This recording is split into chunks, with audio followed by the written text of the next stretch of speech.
эфире новости, в студии Кристина Якупова. Здравствуйте. Главные темы этого выпуска. Правительство России выделит 2,5 миллиарда рублей производителям хлеба. В Якутии сократят административные ограничения для малого и среднего бизнеса, примут дополнительные меры социальной защиты населения и окажут поддержку предприятиям. Клуб владельцев подружейных собак в республике открывает сезон пробных занятий. Для поддерживания баланса цен на хлеб и хлебобулочных изделий в России проводится мониторинг. Об этом заявил премьер-министр России Михаил Мишустин, передает портал «Объясняем РФ». Он отметил, что зерно из России пользуется хорошим спросом за рубежом и что его стоимость увеличивается. Для того, чтобы компенсировать часть затрат на производство, правительство страны выделит 2,5 миллиарда рублей. В якутском хлебокомбинате цены остаются прежними. Все документы по поставке сырья были подписаны и отработаны еще в начале 2022 года.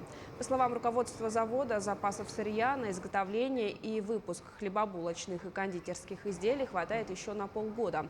Напомним, все сырье ЕХК завозит из соседнего Сибирского федерального округа. Хлебокомбинат сейчас работает в текущем режиме. Мы обычно в это время, как всегда, завозим наше сырье, муку, основное сырье на первое полугодие, чем мы сейчас занимаемся. Контракты мы заключили до всех этих вот обстоятельств, поэтому мы сейчас везем сырье, можно так сказать, по старым ценам везем. В итоге у нас пока на сегодня цены они не пересматриваются, мы работаем в обычном режиме. Правительство России внесло в Госдуму законопроект о поддержке строительной отрасли из-за санкций, сообщает портал «Объясняем РФ». Предполагается, что при разработке и согласовании градостроительной документации, например, проекта планировки территории, могут быть отменены некоторые процедуры и сокращены сроки рассмотрения документов.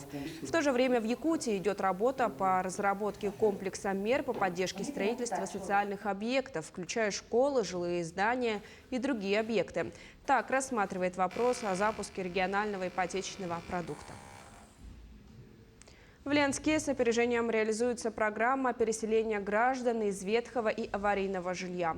Масштабная застройка центра города продолжается, а собственники аварийного жилфонда только успевают паковать вещи. Рады ли новоселы и что больше пользуются спросом – квартиры или компенсация, выясняла Анна Кожевникова. Ключи от новеньких квартир в современных домах квартала «Рабочий» получают участники программы переселения граждан из ветхого и аварийного жилья. Практически все рады, ведь они перебираются из развалин в каменные многоэтажки ведущего в Ленске застройщика компании «Три семерки». Да и переезжают из отдаленных районов города в центр.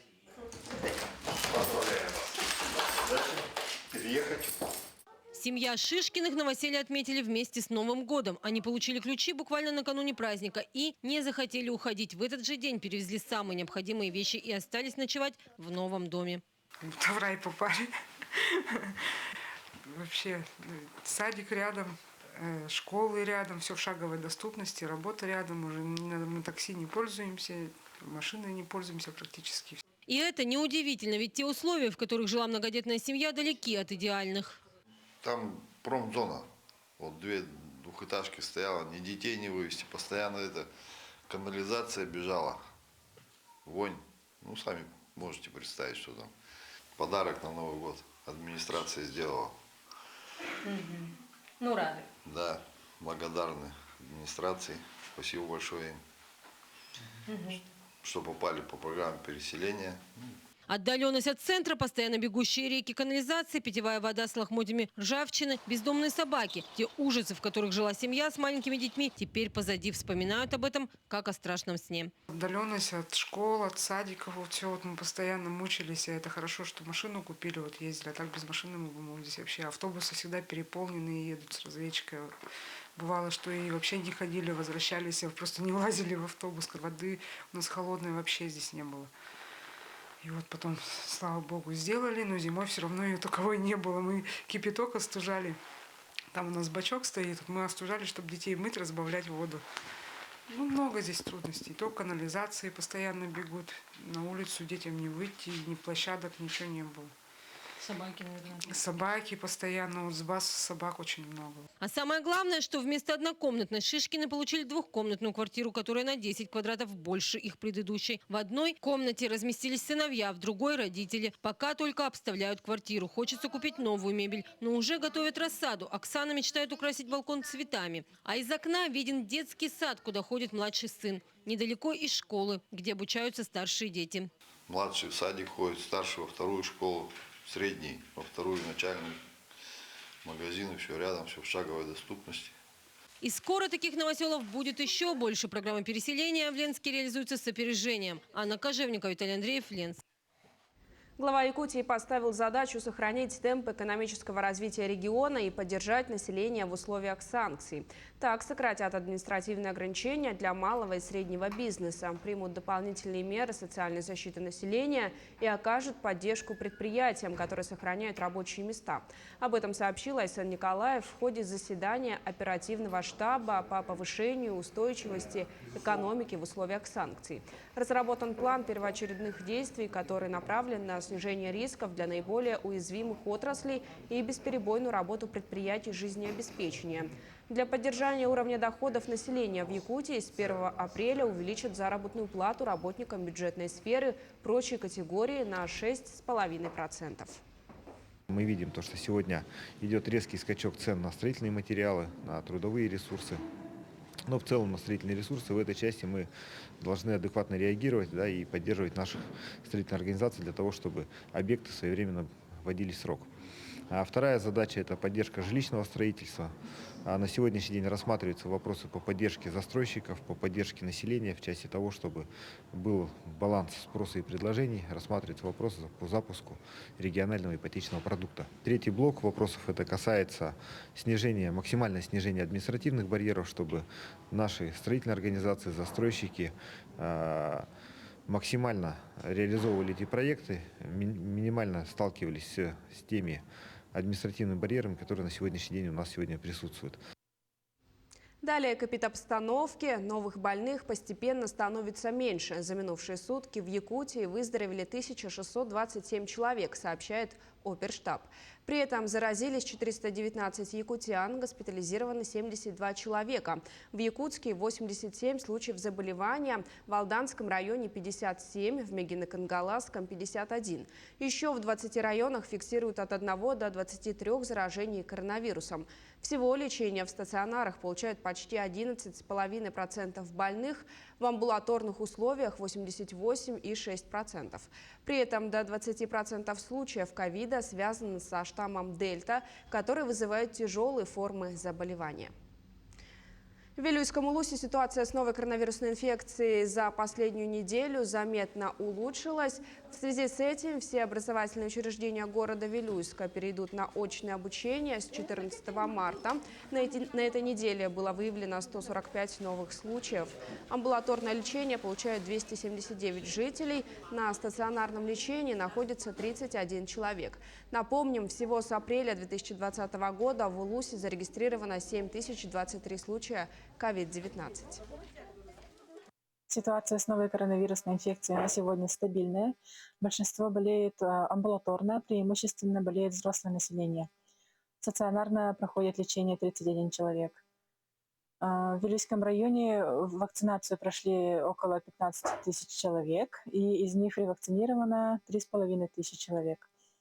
На этой неделе наблюдается значительное снижение заболеваемости ОРВИ, чем за предыдущую неделю.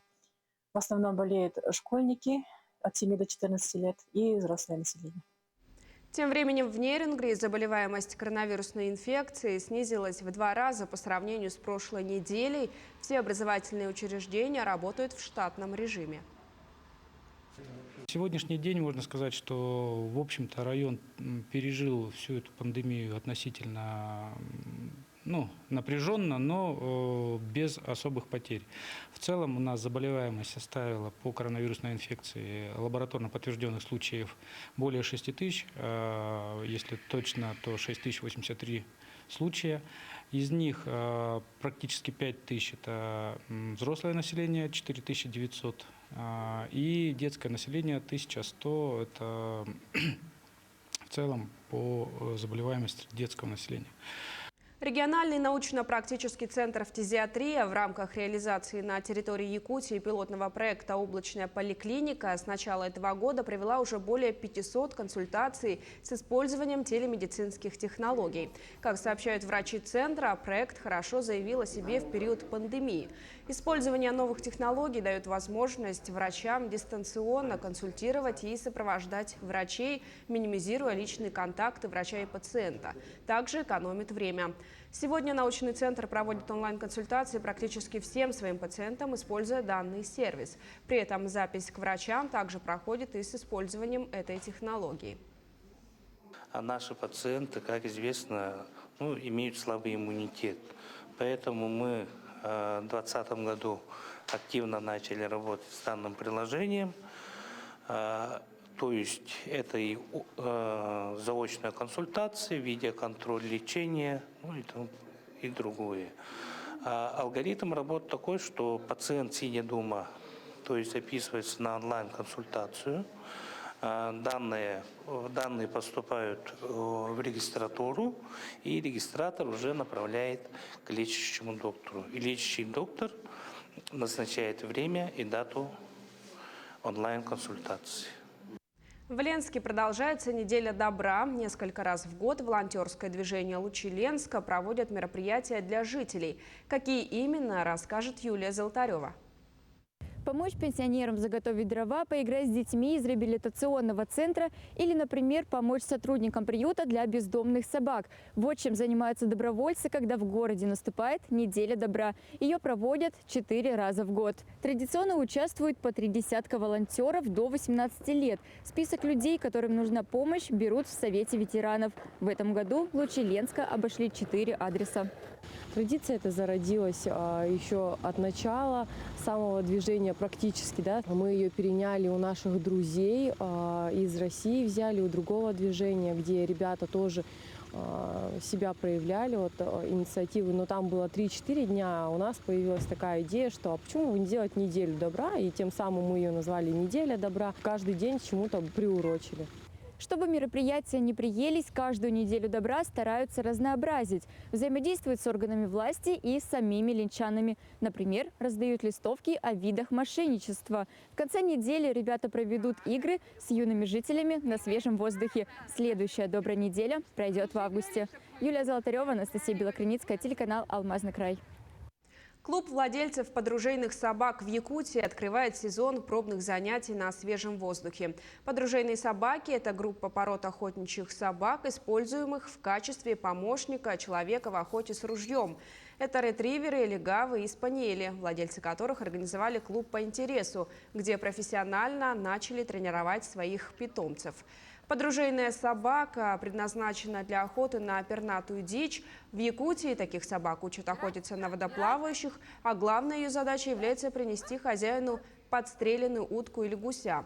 Собак учат по нескольким направлениям. Прежде чем принести дичь, собака должна уметь найти ее в воде, не прокусить, а кроме того, не бояться звука ружья. Всему этому собак учат еще с младенческого возраста.